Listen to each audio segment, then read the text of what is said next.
The hype is back as Jagex just released a proper 5-minute video showcasing the first Elder Godwars Dungeon boss, the insane new rewards, and more, so whenever you're ready, grab your cup of tea, sit back, relax, and enjoy.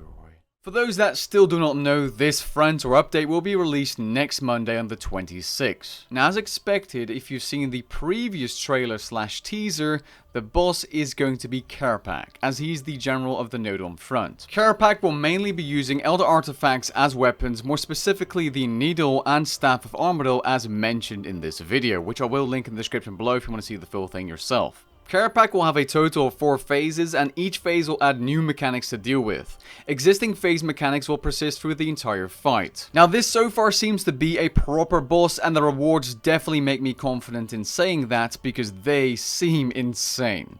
So we're going to get a new set of tier 85 gloves which will increase dragon breath and combust in some shape or form. So that's going to be a damage buff of some sort. We're also going to receive a new god book, being the god book of Jazz, and finally, I've said it in many videos, mutated or greater concentrated blast.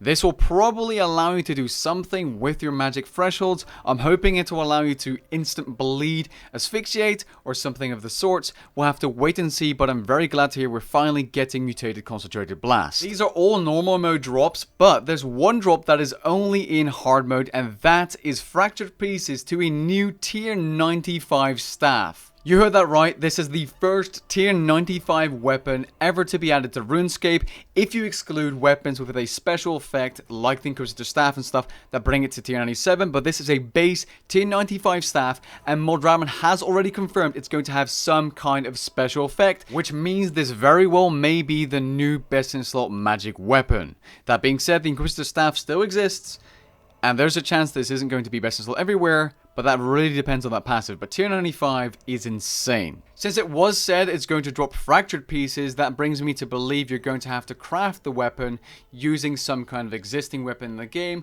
just like with Kopesh's at the Magister. There is a slight chance you won't need any required items to craft this new staff, but given Jagex's history with items and new releases of gear, I think you're going to have to combine the scraps with some kind of item. Now, you can take on the Nodon in the battlefield section, which is going to probably be very similar to Godwars Dungeon 2 and Godwars Dungeon 1, but with more things, as you can actually fight, take over, and use the cannons on the battlefield. Not sure how that's going to play out. However, there is a new reward you can get from the minions as well, which is a unique Dragonkin cannon drop or upgrade that you can use to upgrade all 3 existing cannons, including, yes, that Royal Dwarf cannon. Very unexpected and probably the last thing I expected to hear, but a buff to all 3 of the cannons' damage sounds good to me. And the Pontifex ring will get a further upgrade if you get the resident anima drop from either the Slayer creatures or the Kerapac boss. According to Mulhooley and Reddit, there's also going to be a couple of other drops that are going to be beneficial for the node on front,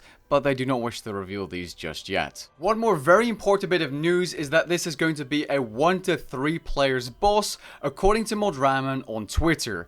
I'm a little bit disappointed they didn't mention this in the video whatsoever, but we will be getting more details this Thursday in a blog post. So that means they did change their plans, and the Godwars Dungeon bosses probably won't be massable unless the next one will be, and this is simply a max trio boss. According to Modraman, the boss drops are static, so if you do a solo kill, which will probably take 3 times as long, you're going to get 3 drops, while going in trio will only give you a drop each. In terms of difficulty, I think it's really difficult to guess how hard it's going to be, but it's probably going to be a lot harder than Godwars Dungeon 2, but easier than Raksha. But don't forget, in hard mode you can get pieces for tier 95 weapons, so I'm going to assume that hard mode is actually going to live up to its name. Either way, I'm extremely excited to see what the new stuff will do, how challenging the boss will be, and so on. As long as there isn't too much prey flicking, I'm good to go.